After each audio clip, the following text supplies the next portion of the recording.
believe this goes live.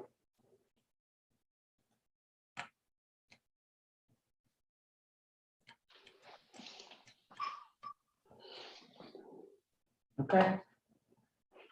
All ready? All right, we'll call the meeting to order. We'll start with the Pledge of Allegiance. Pledge allegiance to the flag of the United States of America and to the republic for which it stands, one nation, under God, indivisible, with liberty and justice for all. Okay, we got the roll call. All right, so we'll just move on to, right, item number one. Yes. That's Jim and Dominic, right? Correct. All right, so item number one on our new business permit application 20-03740. Use development. It's a proposal to demolish existing industrial facilities. 4-unit multifamily development, 30,000 square foot office building, 13,500 square foot supermarket involving 1.11 acres of upland review area disturbance to the Housatonic River and unnamed water course system and discharge of stormwater to a regulated area. Mr. Swift, Mr. Thomas, you're up. Good evening, commissioners. My name is Jim Swift, professional engineer, landscape architect. And if you could turn over the share screen to me, I can host disabled participant screen sharing. Host needs to enable participant screen sharing if possible. Is that something that somebody there can do, unless I can? Sophia's looking at it right now.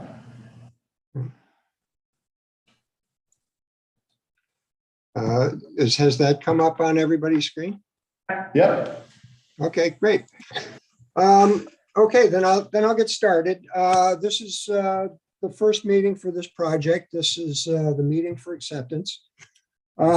Fairly substantial project in that even though there's no regulated areas being filled or disturbed, there's upland, considerable upland, and it's on the river. So I'll go over this fairly quickly. John's going to got a list of comments as well as some other things that came up. So I'm just going to try and hit the highlights tonight, just to get the commission familiar with the project, and so that I can get the benefit of any comments that the commission has for any changes they might like to see for oncoming revisions. So you can see the aerial here with auto swage to the left, and of course the river on the top of the screen. The entry to Crescent Village is on the lower left portion of our site, which is outlined in red, and then Parker's, of course. This drawing is the actual field survey done by Tracy Lewis. And you can see where the three buildings are that you saw in that previous aerial. There's three buildings, two of them fairly close to the river. So you see those buildings, and what I'm trying to accomplish on this drawing is give you a little sense of the site, the topography. The purple arrows are areas of uncontrolled discharge that are basically directly to the river. Most of them are fairly minor, but of course the two directly into the Housatonic River are of some concern. We really don't know what's tied into those. I mean, Tracy, our surveyor, has done his best to locate the surface things, but we don't know what else is going on there. So obviously we'd like to get rid of those. And then the crossing the river road, you can see two main pipes, a 48-inch and an 18-inch pipe crossing. The 18-inch pipe on the lower left discharges immediately from the road into a created riprap swale. You can see it's very steep, but it's pretty stable. I walked it. It's not an issue really, but again, it's pretty steep. So that's what's going on the existing condition, and between this drawing and the area, you can see that the site's got a lot of activity going on there. So Getting right to our proposed development. Our proposed development runs in 3 different phases. On the lower right is a proposed supermarket building. Towards the center bottom is a proposed office medical building. And then the remainder is townhouse units in a condominium format fronting the river. And the way this is going to be set up is so that all 3 of these uses can be split off into fee ownership parcels. I suppose it's neither here nor there for inland wetlands, but it's worth thinking about just so that you have it in the back of your mind in case any questions come up in that regard. And you can also see on this drawing the heavy purple line. That's the upland review area. So you can see it extends out into our development. Now this next sheet, I've highlighted the existing buildings so that you could get a sense of how far the existing buildings and disturbance has encroached into those upland review areas as well. So I'll go back to the previous drawing, and I'll point out that all the units that are along the river proper, the Housatonic River, are at or near the limit of disturbance that was created by the existing building. In some case, it's the building itself. In some case, it's pavement. In some case, it's just a lawn or a gravel area. But that is where the back of those units is located currently. We're going to discuss that in a lot more detail as we go along when we get to John's letter and some other things that have come up. So the grading plan is complete. You can see, or I should explain that the stormwater management systems, and again, these are the infiltrator units that I like to use. They work very well. And you can see that there's 4 of them. They're the sort of darkish rectangular units that you see there. They're laid out so that all of the individual pieces of the development, that is to say the supermarket, the office medical building, and the condominium buildings, can be built independently if that's the way that things happen to go.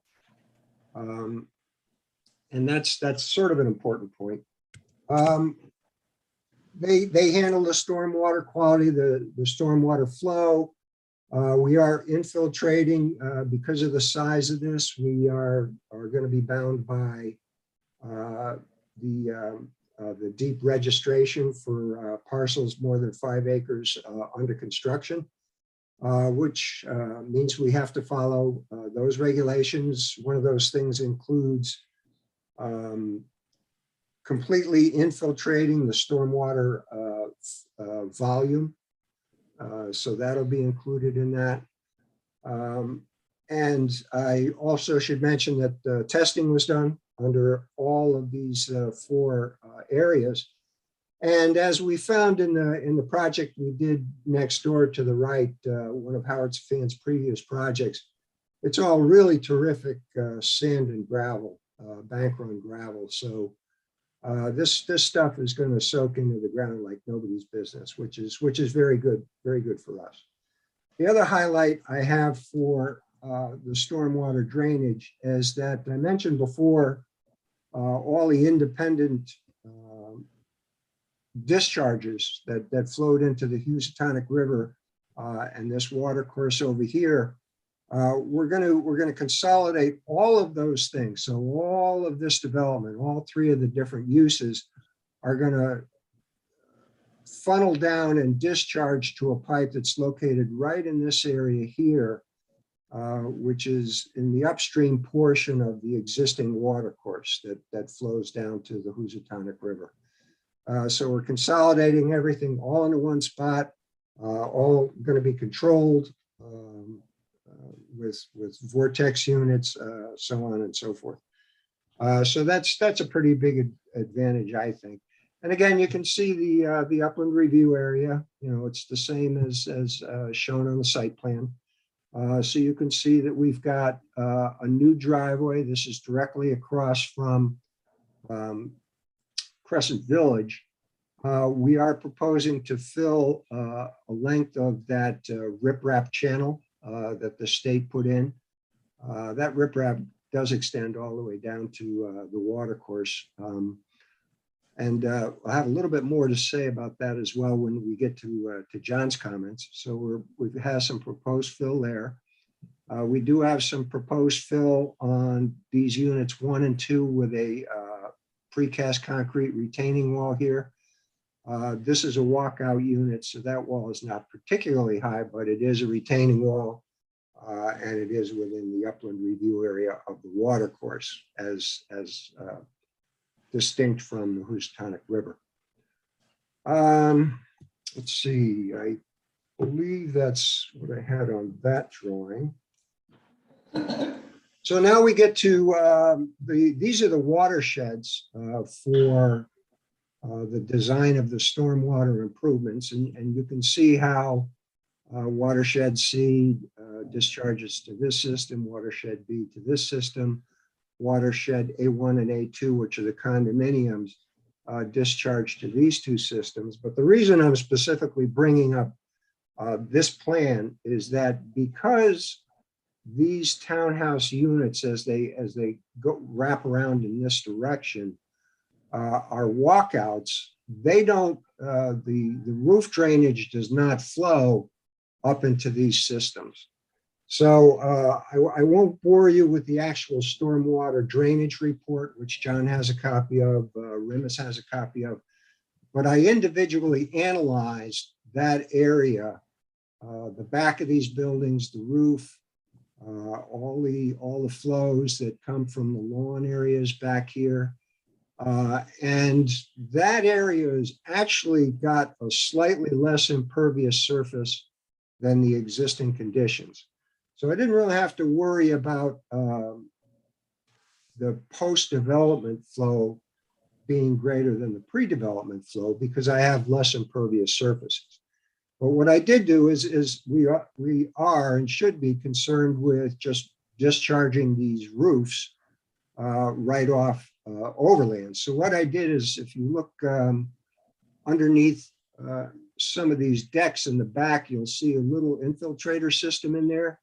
What I did is I took our standard from Remus has been using and called for 2 inches of water from that roof area to be infiltrated into those infiltrators.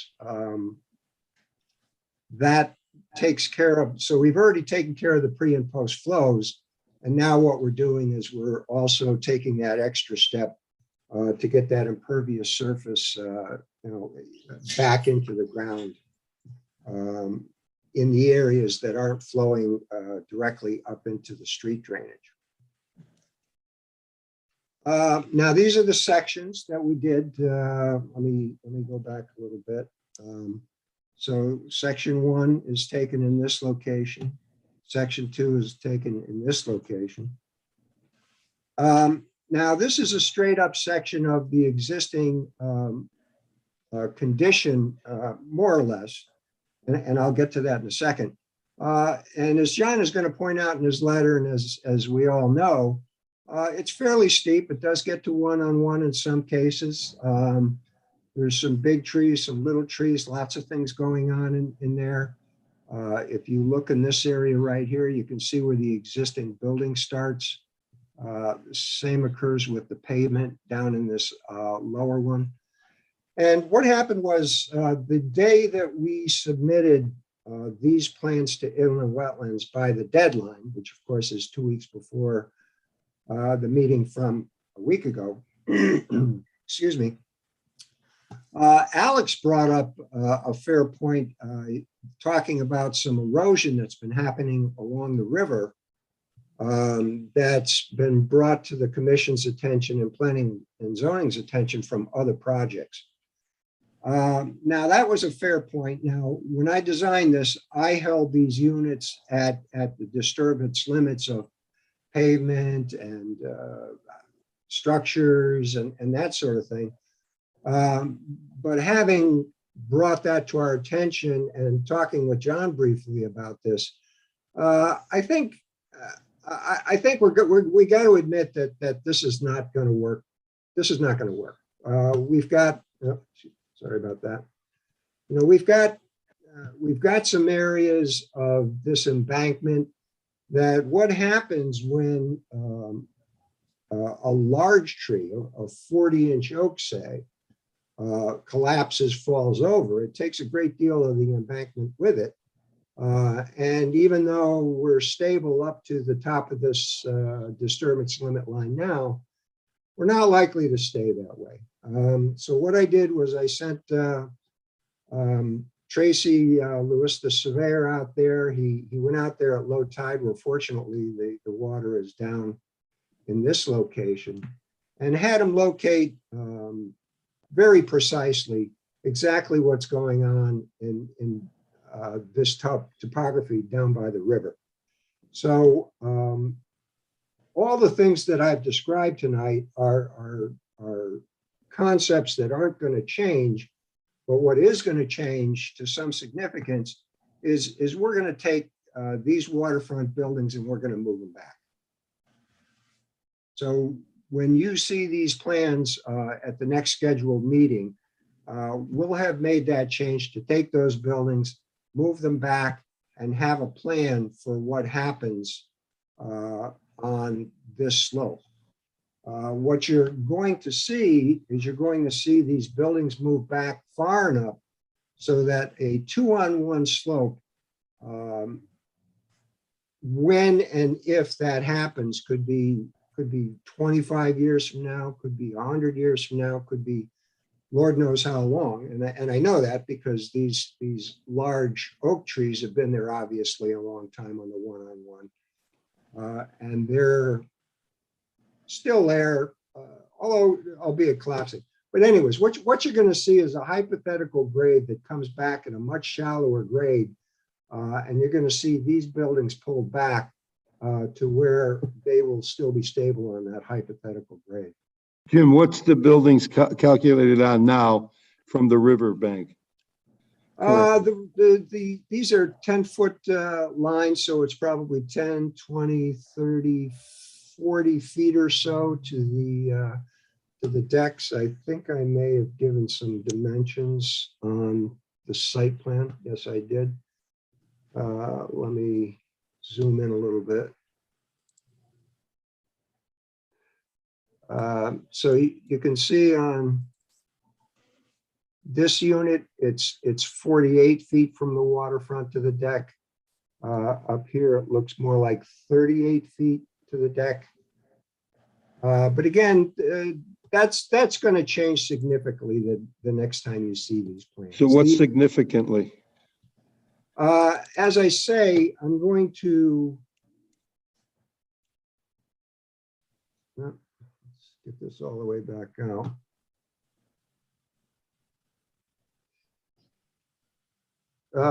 What I'll do is I'll strike a line at 2-on-1, which is a stable slope.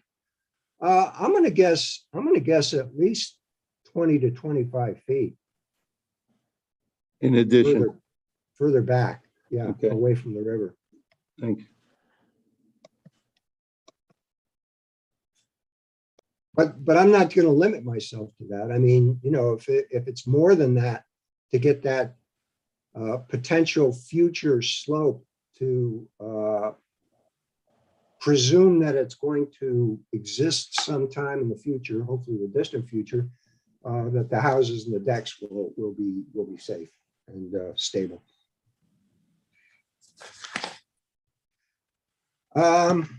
So that's the overview. The issue of the other things I described, such as how the drainage is designed, our single point discharge, all of those things are the same, which is why I'm glad I had the opportunity to go over those with the commission tonight. But what you're going to see is this line of buildings move substantially back And I'm playing around with the idea of taking these buildings and spinning them around and using the lower driveway and getting rid of the upper driveway. But those are things that are well outside the upland review area that will be addressed in the calculations for impervious areas and reflected in the discharges. So in that sense, don't have a real direct impact to the wetlands discharges, but need to be seen by the commission, of course. Oh, and here's a detail, by the way, of those roof drain infiltrators that are called for behind all those units. So that's the highlights. However, the commission would like to proceed, if they want, have some questions or want to go through John's report, or at the pleasure of the chairman. Yeah, let's go through John's, if that's okay, Jim. Yep. Okay, thanks, Jim. Well, just a couple of, several housekeeping issues. One is having the applicant certify the proximity of the property to the 500-foot border with the city of Milford. The Shelton's Inland Wetland Watercourse Regulations 7.7 specifies that notice is required. It wasn't quite conclusive. It seemed like 525 feet plus or minus on the general mapping. And if it's less than 500, the applicant needs to notify the town of Milford, the date of the filing. And if it is triggered, then the agency has to require notice within 7 days of the receipt of the application. And then this is more for the commission, even if it's not within the 500-foot mark and only just barely beyond, the commission may wish, as a courtesy, to advise Milford of the filing. That's strictly their choice. John, that's worth clearing up now, if because it's an important technical issue. So I promise I won't interrupt again, just this one time. So I checked it in two areas. I checked it on the GIS mapping for the city of Shelton, and you're correct. It's the distance you referenced. And I also checked it back in the 1986 topographic mapping that the city had flown, and there it's slightly more. So I'd like to go on record with the commission that the Milford town line is well over 500 feet away. Thank you. Secondly, and it's just been stated many times in the past, and just stated again regarding the Inland Wetland Commission reviews, it would have been beneficial that the applicant or the design team reached out either to request a staff review with a representative of the commission or filing a concept review of the commission. And while this project is planned to retrofit an existing warehouse facility, early discussions could have identified some pertinent areas of concern and importance to the commission's interest along the Housatonic River and the watercourse ravine. I'm just stating that for the record, as I probably have stated many times in the past. Thirdly, the cover page labeling and plans should match to avoid confusion. Sheets 3, 4, and 5 of the cover sheet are interchanged with each other with the plan sheets. And so that's just a little detail, if you correct Jim for the next time. Site sections should really not be at 1 inch equals 12 feet, but should follow something called a vertical exaggeration rule, which is typical to increase the vertical scale ratio by an order of magnitude compared to that of the horizontal scale. So if the horizontal scale is 1 inch equals 40 feet, a typical vertical scale for the cross section would be 1 inch equals 4 feet. I reference a particular university site, and the purpose of that is so that your cross sections are neither erroneously flat or erroneously steep. And obviously they can't be true scale, but if that could be adjusted for the next meeting, I think that would be helpful for understanding those cross-sectional views to kind of convey the steepness of that slope. And I'm referring particularly along the river. There may be a need for a cross-section along that one northwesterly unit by the watercourse that discharges down to the river. So that was it for housekeeping. We suggest shading the site plan to highlight existing features a little stronger and thereby facilitate understanding those existing conditions versus the new one. It's of particular note due to the proximity of the buildings and pavement and the existing riparian condition, the tree line. In addition, if the upland review area is plotted on the existing conditions plan, it will clearly show which current features are in pre-existing non-compliance with the agency standards, and the applicant can easily tabulate this area to compare to the proposed plan. And I think that would be a helpful thing for the future meeting. Continuing, it's easy to understand the desire to reuse the site. However, no information is provided relative to the type and number of mature trees along the stream corridor, ravine, nor the Housatonic River. This information is imperative to help evaluate the impact to the riparian condition. It is pointed out that both the Shelton Cove development and Water's Edge development impacted heavily on the mature tree canopy along the river. This effort will also help determine any need or benefit of selective pruning or thinning.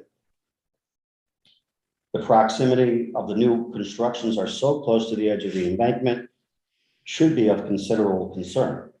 While the existing industrial buildings on site, as well as existing pavements, are close to the edge of the embankment, they were all constructed before any inland wetland program existed and have been there for decades. And it's not known if any structural repairs were executed at these locations.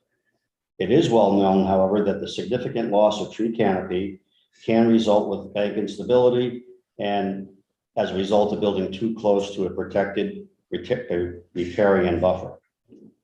Using Shelton Cove as an example, and bank stability from building too close to the edge of the embankments, such as those associated with Water's Edge. Shelton Cove impacted heavily on the tree canopy for building safety to the extent that the vegetated buffer was compromised after the fact for building safety, and Water's Edge is experiencing erosion. To that extent, that concern has been expressed over future improvement stability to P&Z. And once Shelton Cove, as an example, there was the understory was removed, the units were constructed. The intent was to protect the mature canopy. Once the buildings were installed and constructed, then the canopies and looking at the trees, oh, these are too much of a hazard for the buildings, we better take these down. And so what was left was a shell of the riparian vegetated buffer that was somewhat promised to the agency before. So your efforts that you mentioned earlier, your presentation, are going to be, I think, substantial benefits by shifting those units back. The Commission's upland review standards refer to the horizontal distance as a minimum. Clearly, significant slopes or erodible soil characteristics give credence and value to at least consider and or warrant greater distances to protect the intent of the desired vegetation. And some portions of the embankment do exist at a 1-to-1 or 45-degree angle. The plan is not using the existing buildings to refurbish, but is starting from a clean slate after demolition. To this end, any impacts are a direct result of the particular design and not of necessity to reuse the property. So with a clean slate, the design team can work to develop and plans to shift and improve on some of those riparian existence, both on the stream corridor, but more importantly on the river itself, which is the predominant and more important resource of the two that are on this particular site.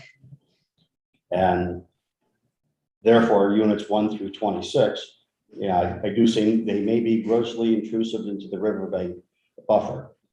Even though some of the illustrations show 5-12 feet, the decks are as close as 1 foot to the edge of the embankment.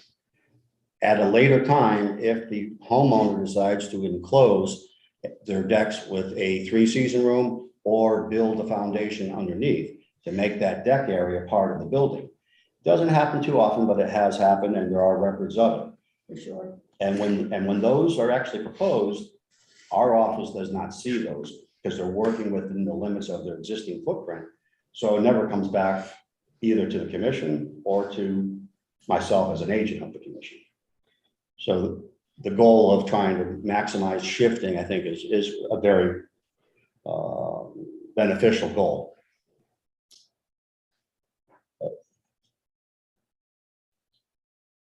And that also provides for the long-term integrity, which in the commission's regulations 10A 2 through G, one of the things it talks about the long-term commitment of the resources and the protection of those resources. So the goals of trying to execute a few shifts is going to, again, reap volumes for following the intent of the commission's goals and regulations. Stormwater discharge is planned to occur in one location as an overflow from a series of underground water control systems and vortex chambers. And all these stormwater aspects will be considered by the city engineer. As Jim mentioned, there are 4 chambers, vortex chambers shown, and the need to be verified for proper size would be in the drainage computations. There's approximately 1,500 feet of underground system. But 2 additional items that I noted were the discharge pipe of the entry drive pipe and the one to the water course. Those were at 11.4% pitch and 17.4% respectively. And they do seem overly steep and can drop manholes be considered, even though you're anticipating it's just going to be overflow. A pipe pitch at those types of percentages is quite steep, and I did touch base with the city engineer. That's the He did concur. Lastly, though not significant in the realm of the regulated activities, could not a singular entry or shifting of the improvements to eliminate that 86 feet at the entry point?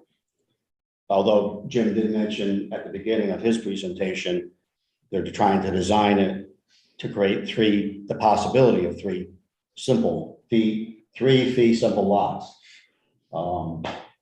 Rather than having another road cut, it looks like is there an emergency connection, Jim, between the townhouses and the office building parking? Did I see that correctly?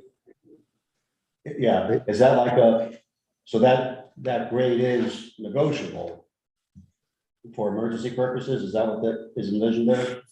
Well, it's not a terrific it's not a terrific entry into what we like to think of as a very high-end townhouse community. We had looked at some things like that, of using this as the main driveway. The reason we couldn't figure it out very well is because it drove the bus, if you will, for everything that happened down there. And when I went back and I looked at the resources that we're talking about over here, they're to be blunt about it, they're nothing to write home about. Let me just get into that. So most of this area has been disturbed, a little bit less so on this hillside, but you can see a lot's been going on down there. There's an old well pump house foundation still there, concrete slab, some bridge. So there's some things that have been going on down there, but Mother Nature is reclaiming those. I'm not too concerned about that. But you can see from Tracy's survey, and he doesn't do this very often, but he did it on this one.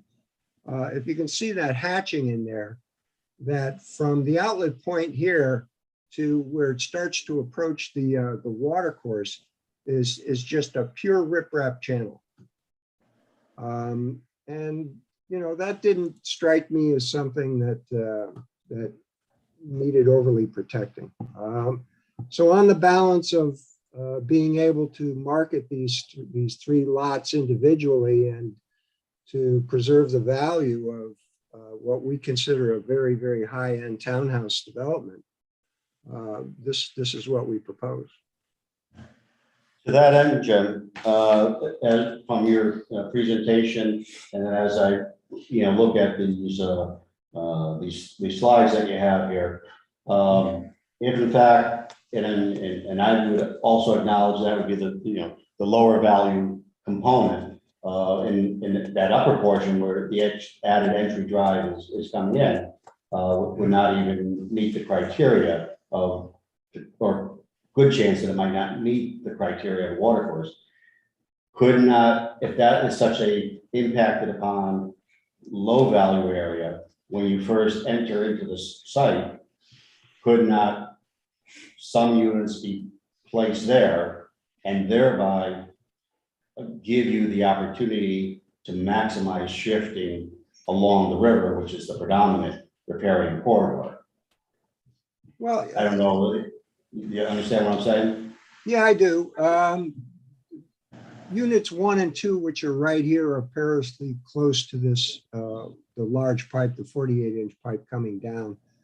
So I'm not sure what I could do there. And I'm already stating that we're going to take, all these direct riverfront units and move them away.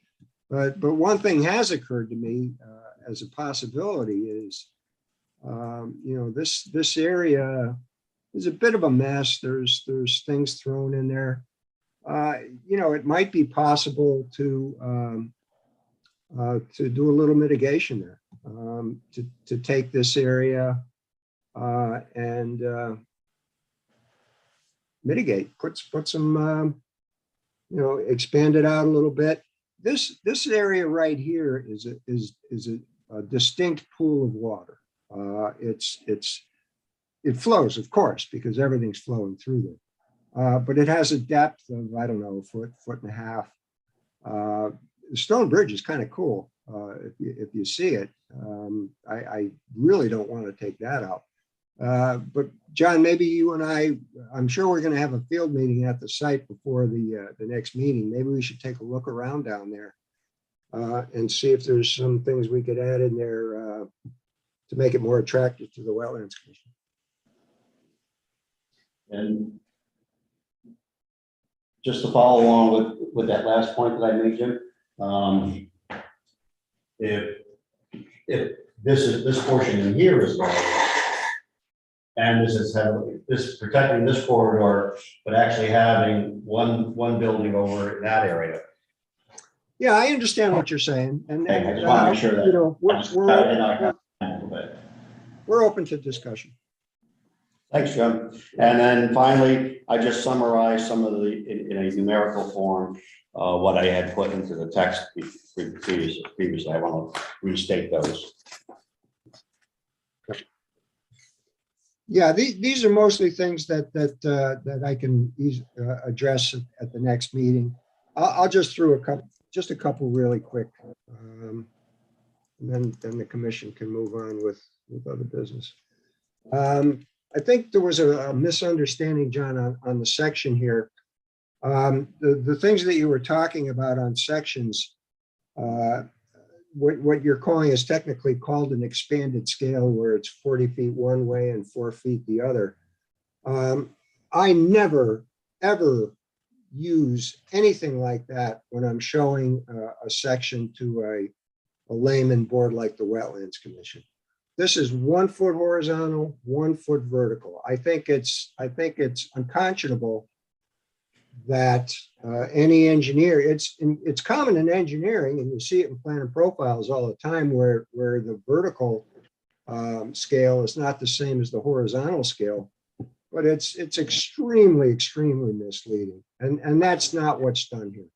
This is a 1-to-1 section through the site. There's no squeezing or expanding or anything going on there. Yeah, Rob, I'm sorry, it's my turn to interrupt you. Yep, Okay. 1 inch to 12. Yeah, and the other thing is on the trees, and this is something that you and I will get into, I'm sure, in our field meeting.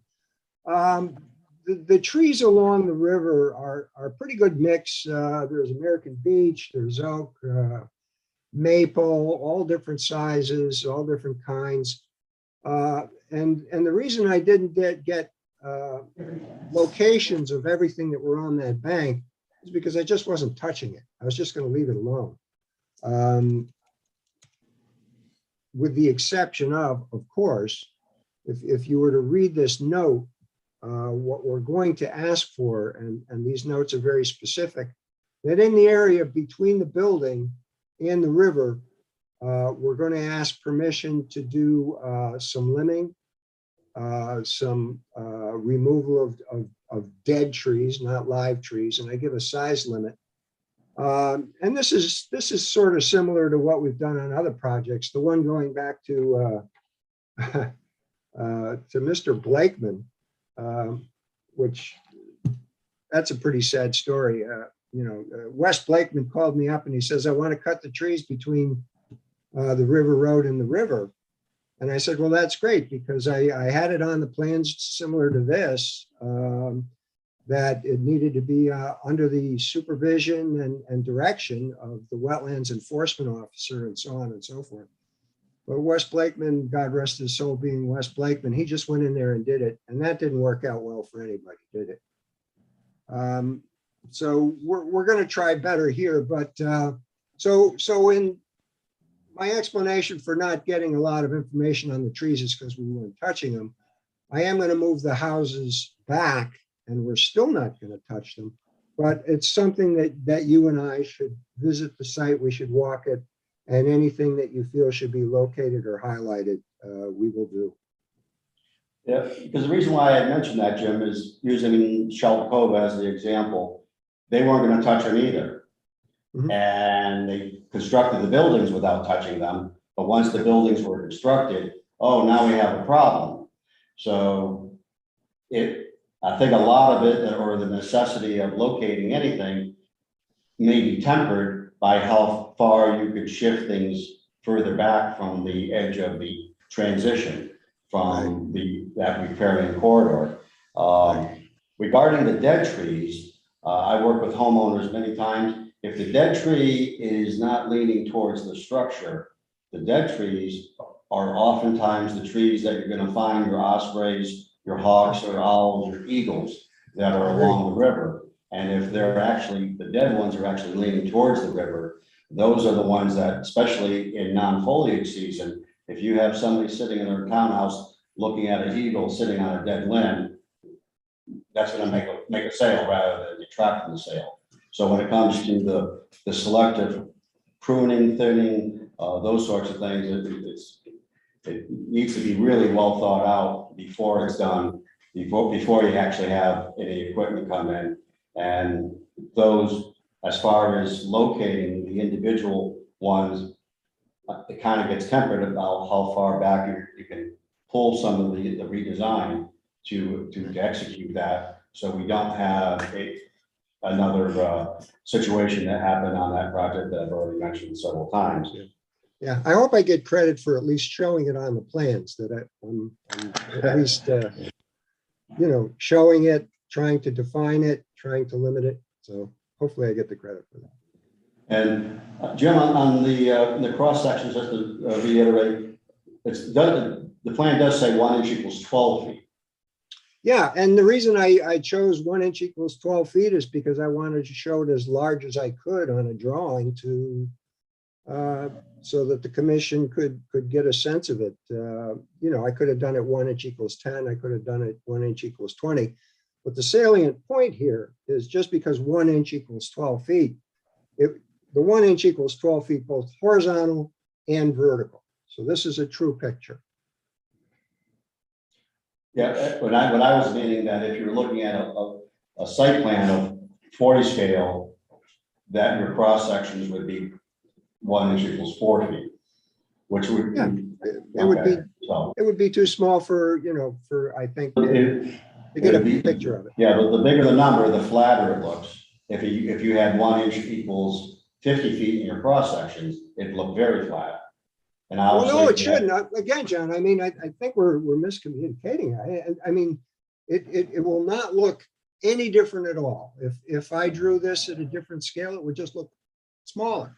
Okay, If I drew it at a larger scale, it would just look bigger, but all the relationships of the height and width of the building will not change if I change that scale. It'll just look smaller on the paper or bigger on the paper, but it won't distort. it's just hard to use a 10 or a 20 scale when it's 12. Well, yeah, I'll buy you, I'll buy you a 1 inch equals 12-inch scale. No, I won't, because they don't make them, but I'll build you one. Thank you. Are you all set? I'm all Good. set. All right, Jim, I think John covered all of his stuff. Anybody else have any questions before? No. All right, Jim, so we're not gonna really dive into this because you're gonna make some pretty large scale changes by moving the buildings and whatnot, so. Mr. Chairman, I have a question. Oh, go ahead, Jim.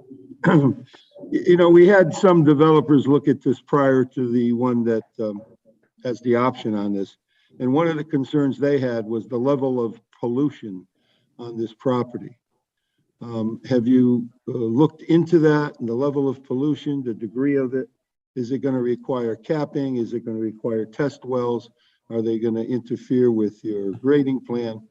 Just protective questions that we need to ask. Yeah, I'm sure Howard Safan does own the parcel at this time. He's purchased it. And being a smart guy he is, I'm sure he did it at least a level 1, and if not a level 2. He has not passed that on to me.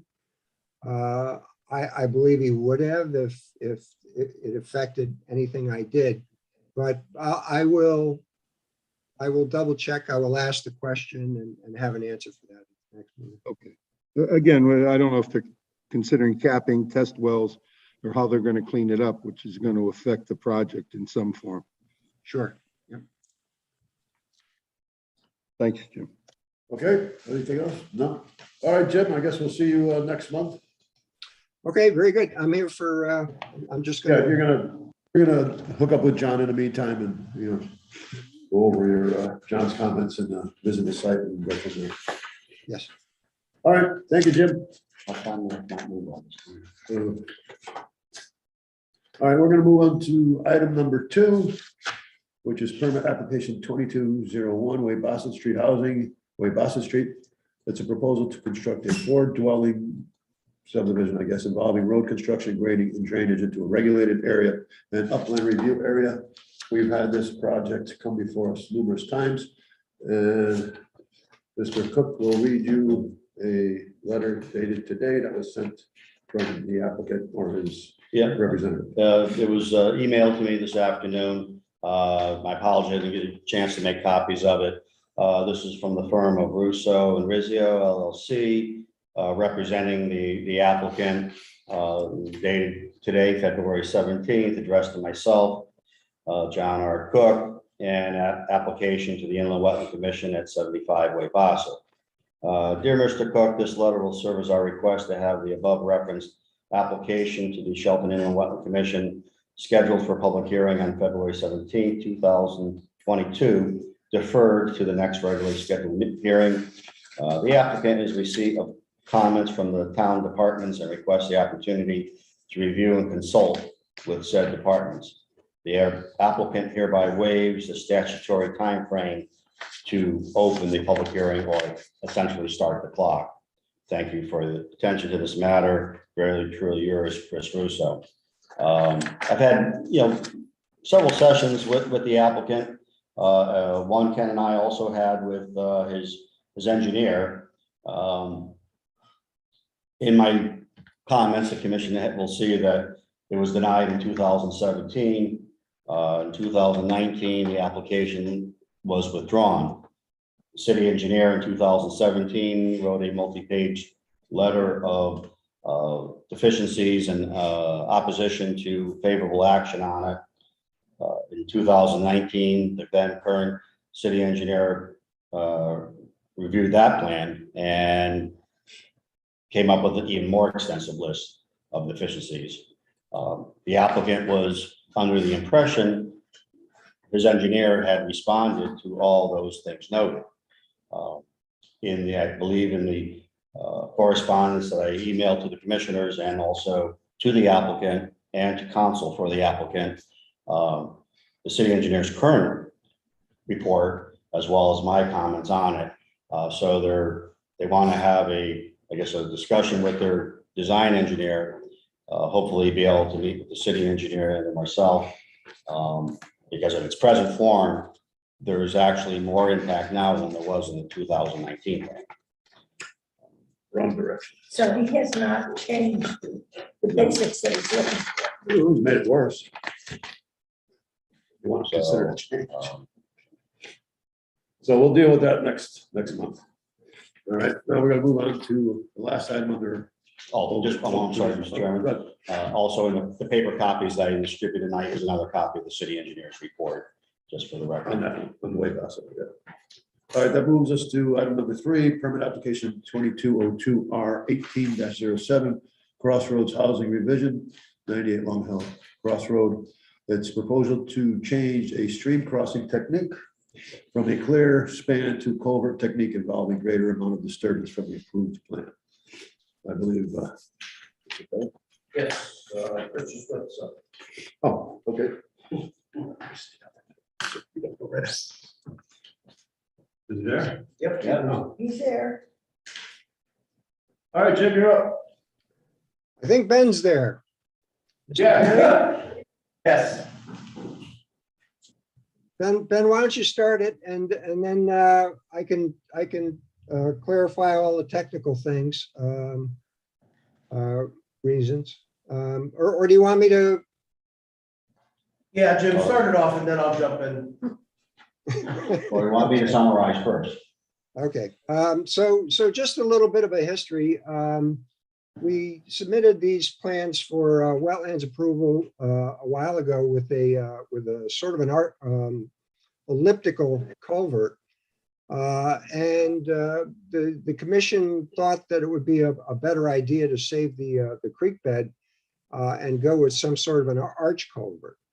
And that's the way it eventually got approved. And when Ben and I looked at it and looked at the concrete arch, we realized that if we just made the arch a little bit wider, that we could also avoid having to go to the DEEP for a water diversion permit, which can take considerable time, which at the time we didn't think we had that much of. So what's been happening since then is the COVID and everything else that's been happening. And this is where Ben can jump in, is things are getting just crazy on trying to get materials, trying to get orders in, and things just aren't available. So Ben, why don't you just cover that? Hi, Ben Perry, S&G applicant for the permit. Going forward, John, with that, some of your concerns was that 3.5 years ago, that the application was approved. Actually, financing didn't happen on the project until June of last year, mid-June of last year. So that being said, that was really only 8 months ago. So I really didn't, the financing and everything wasn't set in stone at that particular time. But moving forward with everything that's in light of it and looking into the different, what you had sent me recently and other things that I had looked at prior to that, they didn't technically meet the HM code for weight and distribution. I appreciate you sending some stuff for that. Then touching base with Jim on it, looking at going back to the plan, because as of the queue time for the bridge at that particular time last year was an 8 to 10 week, lead time to get something in production, and things had changed over the course of a couple of months. Product availability, so forth and so on. And just what I have coming up now is in June, July of this year, we're supposed to have closings, and I understand that's not your issue, but that got pushed out. So manpower, getting materials, which in any aspect of the construction world right now is very difficult, and trying to schedule things as we move forward, pushed out to a 28 to 30 week time if you can get it within that time frame. And some of the issues with the span bridge, meaning not disturbing the stream bed, were John had passed on, and options I looked at earlier were more of a prefab. And the topography of the property in such a nature where it's a 30-foot drop in that particular spot. And it's the stream is actually, or the water course is actually pretty much only in the furthest part. I think John could attest to this, is anywhere from 4 with a maximum of 5 foot within a 30-foot gully. So in order to make something in a short span, it just wasn't feasible.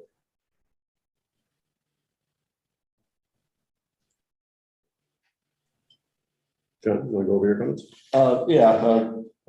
Ben and I had met, along with Ken as well, going over some of these changes, and it originally came in with the pipe technique, and then was approved once they came in with the span technique to maintain the integrity of the stream bed. The concept of the span structure is essentially twofold. The amount of regulated activity would be reduced by maintaining the stream versus piping. And secondly, negating the need to seek a diversion permit from the deep. And in meeting with Ben, the two items were mentioned was the cost of the structure being so substantial and the wait time for delivery. As far as the financing part of it, obviously that's not the commission's role, but the one thing 3.5 years ago, if it was ordered, it would have been undoubtedly arrived by now. Secondly, and this is the part that I'm still trying to wrap my head around, and hopefully Jim can respond to, is the original and current proposed pipe nominally has a cross section of 19.3 feet for the arch culvert, the 51 by 66. The span structure is 240 square feet. So there's a 12-time factor of capacity. And in the cross-section profile, I kind of highlighted some of that. So it's just so what was actually the final plan that was approved in August of 2018 seems to be so grossly large in comparison to what's presently proposed. I'm trying to wrap my head around, well, I'm still understanding why can't a small span structure be ordered at a fraction of the cost to execute that. The pipe changes the amount of direct piping from 43 to not too much more, another 8 feet of piping from 43 to 51, but to create the splash pools on either end of it adds in another additional foot. So you have 62 feet compared to 43 feet of stream impact. So it's 50% more. And having those discussions, the applicant did try to explain the problems. But I believe any explanation as to the engineering aspects of the comparative sizes should be detailed by the design engineer or structural engineer, and then evaluated by the city engineer. Since you're going from a approved plan with less impact to a revision plan of greater impact, which takes it back to what was first submitted back in 2018. So that's where I think, and hopefully Jim could shed some light. Sure. Yeah, the size of the opening, if you will, is a bit of a red herring. The plan that's on the table now that Ben would like to build, if he could, spans the entire water course, so he doesn't have to go to DEEP. But the reason for that is not anything to do with the amount of flow that comes through the water course. It's to stay out of touching the water course. The elliptical pipe that we first proposed is also not the size that's required to pass the flow that's coming down through there. That size was picked as something that would be useful for wildlife passage. It was picked with a corrugated bottom for basically the same reason. And even that's too large. The amount of water that comes through that water course at that point for the 100-year storm is a little bit less than 60 cubic feet per second. And that may be a meaningless number to a lot of the commission, but that's not a big pipe. That's maybe I could probably get a 48-inch pipe to handle that. And 48-inch pipe is nothing. The reason we never proposed a 48-inch pipe is it didn't address some of the other issues that we thought the Wetlands Commission would be interested in. So let's not focus too much on what the square foot area is as it passes, but passing the flow.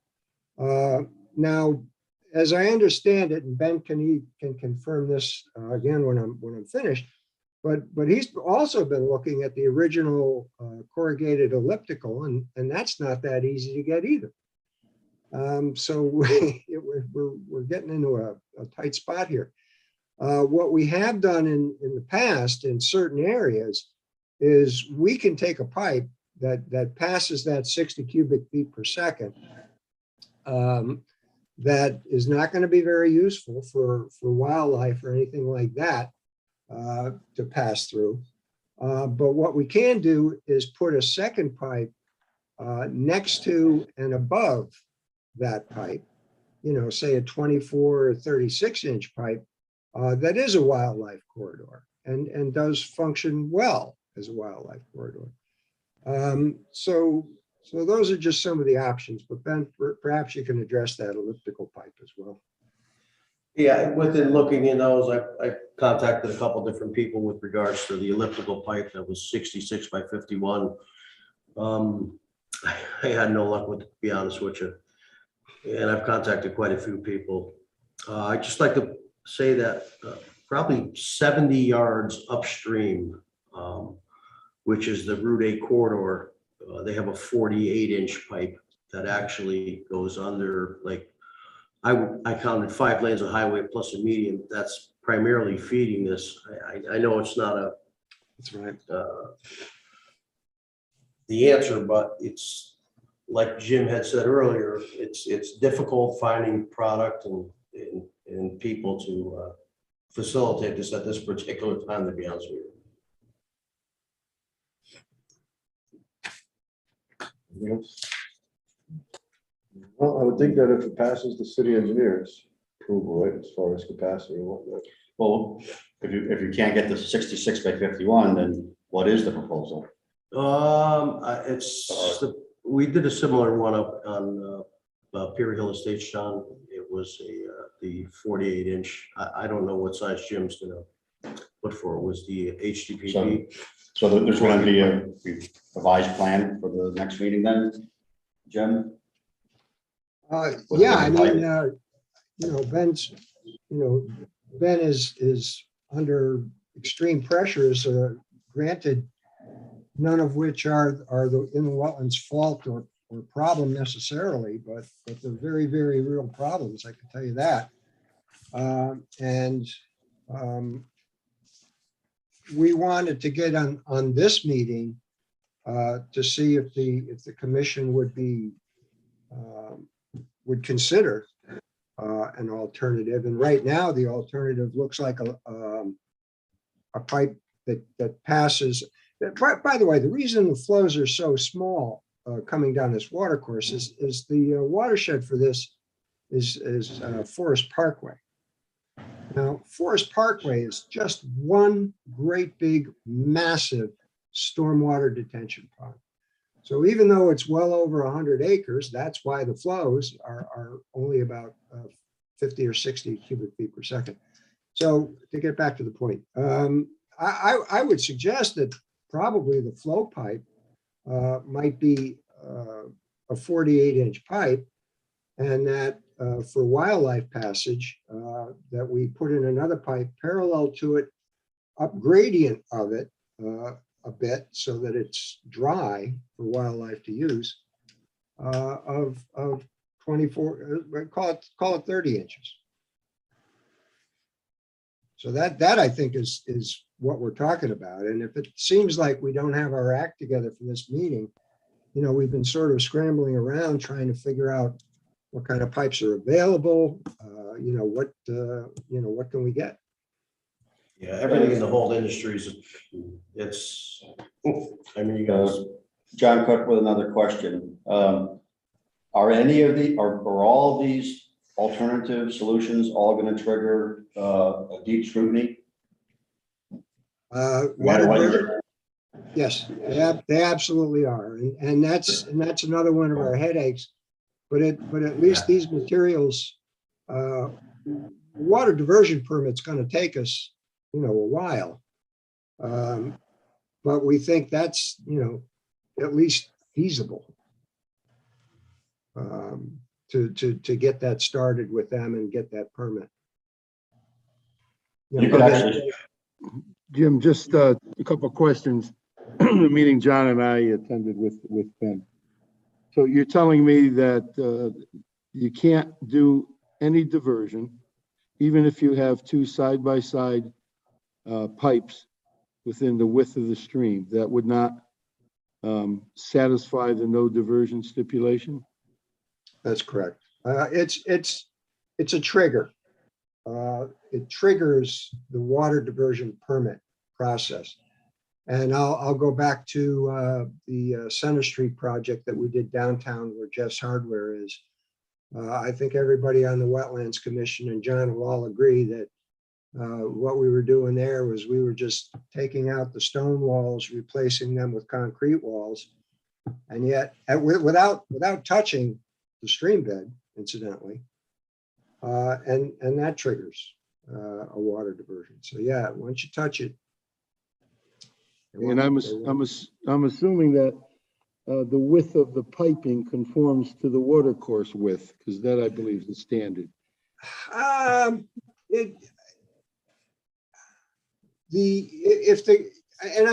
strongly encourage for the commission to, you know, take a walk over there and take a look at it, because what that water course is, it's fairly steep, and it was pretty heavily disturbed when the sanitary sewer trunk line went down directly parallel to the water course, and some large boulders got rolled down the hill into it.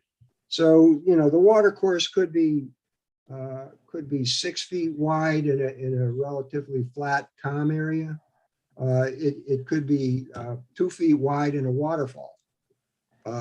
So I can't say, Ken, without question that a pipe is as wide as the water course, but it's, you know, if we go with, we can certainly look at that to see if, you know, if it sounds like you might be interested in that. We can certainly look at what the average water course width is in that area, and give you a number on that. See what that pipe would be. And I'm assuming, as you've done for us in the past, you're going to be giving us some flow rates based on the 100-year and the pipe capacity to handle it. Yes, I did, when we did the elliptical pipe, I did do a culvert analysis. I didn't end up submitting it because this culvert was so much bigger than what would be needed for the 60 CFS, you could call it. But once we get into doing these kinds of pipes, then we'll definitely be doing a culvert analysis that the city engineer can look at, and we'll be doing it for the DEEP as well. I have to agree, it was overbuilt with the arch system, if you really look at it. Yeah, and it wasn't that bad back then when we first did it. You know, Ben and I took a good look at it and said, you know what, it's good for everybody. You know, we avoid the DEP. which is always a good idea. But, you know, the world is, you know, caught up and passed us by on now. And the last question, there's a stone retaining wall that's going to be built. Is it increased in size because of the different approach? No, Height, you know. no, So it's no, set. in height, no significant difference. Because don't forget, once we get over the other side of the water course, we're going through great pains to save a nice little wetlands. Actually, pretty nice little wetlands on the other side of the water course. Okay. Isolated, but very nice. Thanks. That's all I have. Kenny, you all set? Yep. Okay, well, I guess the ball's in your court, Mr. Perry. Only I don't know if I'm just talking a little bit out of turn, is I was quite complimentary with the efforts that the applicant undertook to use the technique that they ultimately got approved back in 2018. If there's some sort of what Jim was alluding to try and come up with something that, okay, maybe it's not a clear span, but something along the lines of more closely aligning with that original intent of the approval, then in that regard, if that some sort of, if that would have any weight with D, you know, in other words, if A two-pipe system? like a two-pipe system or something along those lines that could kind of meld the two concepts together. John, I think just because of I thought about this, and because of the topography of the property, and the narrowness of the span and the gorge that it cut in, it's deep. And cutting into the bank, I mean, you literally go from I want to say 25 feet, you know, it has to be filled. I don't want to fill, lack of better term words, but when you get to the bottom of it, in this particular area, I had gone through and I had measured, it's literally 3 feet across. Certain areas, yes, it does open up, there's a pool before it, but just because of the size and topography and the grades that drop down so quick, it doesn't allow you have to pull. I think you do more disturbance. It'd be a challenge to accommodate something like that. All right, well, like I said, I think it's, you know, you guys are gonna have to come up with something. I think, you know, the commission is willing to entertain, you know, obviously revisions. I mean, Yeah. you have to put something there because you Yeah. gotta get across either way. You And, gotta go there. you know, the way things have been in the world lately, it's just one more thing. Yeah, no, it's You know. on every turn you make. So you guys, so you guys figure out what you could do to, you know, get it, make sure you know, the materials you have that, you know, will be available. Mhm. Make sure it goes through the city engineer and whatnot, and bring it back to us and we'll take a look at it. I don't, you know, we're certainly not adamant about this, you know, particular thing, you know, so, you know, if, you know, what you come up with works just as well, then we got no problem. So, Thank you, I appreciate that. all right, Thank you very much. you're welcome. you. All right. John, what do we got left now? We got, The only other thing I had on here was miscellaneous, was the Tomasco property, which, just for update, for the commission recalls, I did receive the supplemental plan for some additional trees to go in from Don Smith, the engineer, for the homeowners. That came in recently. I do have a copy if you wanted to see it, but just to update you, be looking for their planting in the springtime. That was it on that one. That's good. Taking a while to get there. Anything else? No. Somebody needs to make a motion to adjourn. So move. Second. Somebody. Go put your name. There you go, Robert. Thank you. All those in favor? Aye. Aye. Opposed? So moved. Meeting is adjourned. Thank you. Sit here longer, right? Yeah.